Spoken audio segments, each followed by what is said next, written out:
दोस्तों ये कहानी एक ऐसे शादीशुदा अमीर आदमी की है जिसे उसकी पत्नी बिस्तर पर अच्छे से खुश नहीं कर पाती है, इसलिए वो अपने डिजायर्स को पूरा करने के लिए अलग अलग लड़कियों के साथ मजे करता है। और यही नहीं बल्कि ये आदमी अपने ही ऑफिस की एक लड़की को भी अपने प्यार में फंसा लेता है और दिन रात उसके साथ बुरी तरीके से उसकी बुलबुल के रेल बनाता है। लेकिन कहानी में ट्विस्ट तब आता है जब एक दिन ये आदमी अपने ही ऑफिस में काम करने वाली एक लड़की को अपने हथियार से खुश कर रहा होता है। तभी इस आदमी की वाइफ इसे ऑफिस में उस लड़की के साथ मजे करते हुए पकड़ लेती है। इसके बाद मूवी में ऐसे ऐसे कांड होते हैं जिन्हें देखने के बाद आप भी अपनी रेलगाड़ी को चलाने से नहीं रोक पाओगे। दोस्तों कहानी बहुत ही जबरदस्त है, इसलिए वीडियो में एंड तक जरूर बने रहना। तो चलिए शुरू करते हैं। कहानी की शुरुआत में हम लुइस नाम के एक आदमी को देखते हैं। लुइस एक अमीर बिजनेसमैन है। लुइस की जिंदगी में किसी चीज की कमी नहीं थी। वो काफी अच्छी तरह से अपनी जिंदगी जीता है और हर शाम क्लब में जाकर नई नई लड़कियों को अपने प्यार में फंसाकर उनके साथ मजे करता है और अपनी शाम को रंगीन बनाता है। अगले सीन में हम लुइस के ऑफिस में उसकी एक एम्प्लॉय को देखते हैं जिसका नाम एबी होता है। एबी दिखने में बहुत ही सिंपल और सुंदर होती है। एक दिन एबी जब अपना ऑफिस का काम खत्म करके घर जा रही होती है, तभी उसकी डायरी ऑफिस में ही गिर जाती है। दरअसल एबी अपनी जिंदगी के सारे राज उस डायरी में लिखती थी। वही लुइस भी जब घर जा रहा होता है तभी उसे एबी की वो डायरी मिल जाती है। लुइस जब उस डायरी को पढ़ता है तो उसे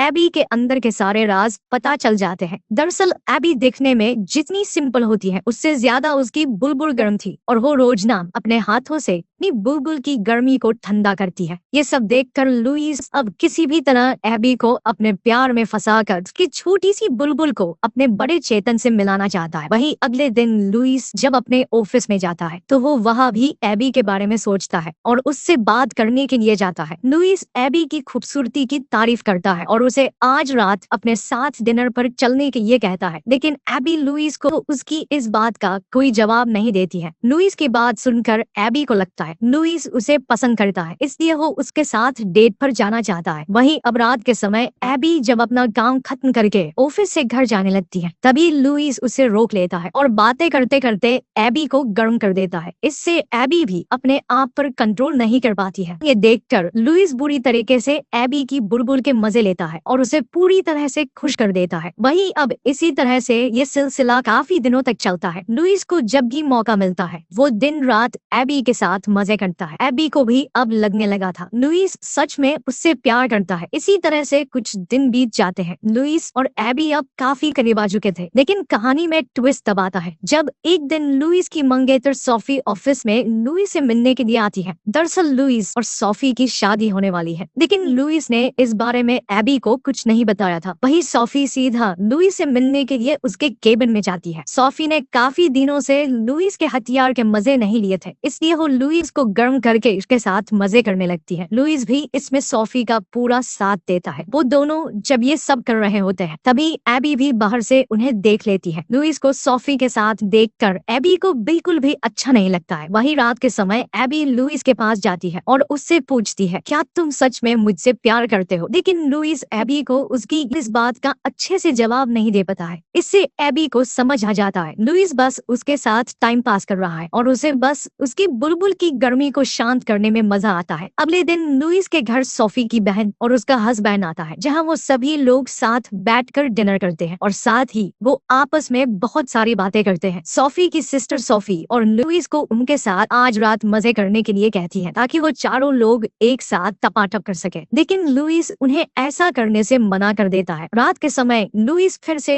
एबी से मिलने के लिए उसके घर जाता है और पूरी रात उसकी बुलबुल की रेल बनाता है। अगली सुबह लुइस जब अपने घर में होता है तो वो अपनी पत्नी सोफी को उसके हथियार की सैर करने के लिए गर्म करने लगता है। मतलब दोस्तों इस आदमी का हथियार कभी भी शांत नहीं रहता, इसे बस सुबह शाम इसी के साथ टपाटप करना होता है। खैर अपने को क्या, वही आज सोफी का मूड नहीं होता है, इसलिए वो लुइस को उसके हथियार की सैर करने से मना कर देती है। ये देखकर लुइस का मूड खराब हो जाता है, इसलिए वो जल्दी से एबी से मिलने के लिए जाता है। लेकिन एबी भी आज लुइस को मिलने से मना कर देती है क्योंकि आज एबी का मंगेतर आया हुआ था। दरअसल दोस्तों एबी की भी एंगेजमेंट हो चुकी थी और उसका मंगेतर काफी दिनों बाद उससे मिलने के लिए आया था, इसलिए वो अपने मंगेतर के साथ पूरी रात टपाटप करती है और उसे पूरी तरह से खुश कर देती है। वही अगली सुबह एबी जब ऑफिस में जाती है है तो वो लुइस को उदास देखती है क्योंकि कल रात उसने लुइस को अपनी बुलबुल देने से मना कर दिया था। ये देखकर एबी लुइस को खुश करने के लिए ऑफिस में ही लुइस के हथियार का स्वाद लेने लगती है। इससे लुइस भी पूरी तरह से गर्म हो जाता है और ऑफिस में एबी को अपने गन्ने का रस पिलाने लगता है। वो दोनों जब अपना काम कर रहे होते हैं तभी ऑफिस में लुइस की मंगेतर सोफी भी आ जाती है और वो लुइस को एबी के साथ मजे करते हुए देख लेती है। इससे सोफी को बहुत बुरा लगता है और वो लुइस से गुस्सा होकर वहां से चली जाती है। ये देखकर लुइस सोफी को समझाने के लिए उसके पीछे जाता है। लुइस सोफी से बात करने की कोशिश करता है लेकिन सोफी लुइस के ऊपर काफी गुस्सा होता है और उसे कहती है, मैं तुमसे सच्चा प्यार करती थी लेकिन तुमने मुझे धोखा दिया। लुइस सोफी को समझाते हुए कहता है, मैं एबी को देखकर बहक गया था और मुझसे गलती हो गई। लुइस सोफी से माफी मांगता है और उसे कहता है, अब मैं हमेशा तुम्हारे साथ रहूंगा। लुइस की बात सुनकर सोफी भी उसे माफ कर देती है। वहीं अगले दिन लुइस और सोफी एबी से बात करने के लिए जाते हैं। सोफी एबी को भी समझाती है और कहती है, तुम्हें इन फालतू कामों को छोड़कर अपने काम पर अच्छे से ध्यान देना चाहिए। तो एबी भी सोफी की बात समझ जाती है और उससे माफी मांगती है। अगले दिन लुइस अपने घर में कुछ काम कर रहा होता है तभी सोफी लुइस को गर्म करने लगती है। लुइस भी सोफी की आग बुझाने के लिए उसके साथ मजे करने लगता है। अगली सुबह जब लुइस की आग खुलती है तो उसे पता चलता है सोफी उसे अब हमेशा के लिए छोड़कर चली गई है। ये देखकर लुइस को बहुत बुरा लगता है क्योंकि उसने सोफी के साथ अच्छा नहीं किया था। वही अब लुइस एबी से मिलने के लिए जाता है और उसे उसकी बुक वापस लौटा देता है जिसे लुइस ने कहानी के शुरुआत में चुरा लिया था। लुइस एबी को अपने साथ रहने के लिए कहता है और उसे कुछ पैसे भी देता है लेकिन एबी उसे ऐसा करने से मना कर देती है और उसकी बुक और पैसे वही छोड़कर वहां से चली जाती है। इसी तरह से अब लुइस पूरी तरह से अकेला पड़ जाता है। ना तो उसके पास अब सोफी रहती है ना ही एबी उसे अपने साथ रखना चाहती थी। इसी सस्पेंस के साथ इस कहानी की यही एंडिंग हो जाती है। दोस्तों, अगर आपको वीडियो पसंद आया है तो वीडियो को लाइक और चैनल को जरूर सब्सक्राइब करें। मिलते हैं किसी नेक्स्ट बेहतरीन कहानी के साथ।